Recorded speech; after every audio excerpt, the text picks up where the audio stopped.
ሰው ምን አስተማረኝ መሰላችሁ? ማንም ሰው ያለምንም ምክንያት እንደማይወደኝ፣ ማንም ሰው እኔ የሆንኩትን እንደማይሆንልኝ፣ ማንም ሰው እኔ የተጨነቅኩትን ጭንቀት እንደማይጨነቅልኝ። በጣም የጸጸተኝን ደግሞ ልንገራችሁ።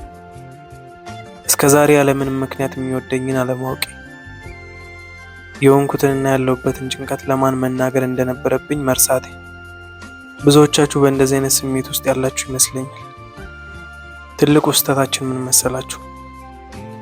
ዓለምን ሁሉ የፈጠረና የሁሉም አምላክ ፈጣሪ አንኳኩ ይከፈትላችኋል፣ ጠይቁም ይሰጣችኋል ያለንን አምላክ ትተን እንኳን ቤታቸውን አንኳኩተን ችግራችንና ጭንቀታችንን ሊሰሙን አይደለም እኛን ለማየት ለሚደብራቸው ሰዎች ችግራችንን ዝርግፍ አድርገን እንናገራለን።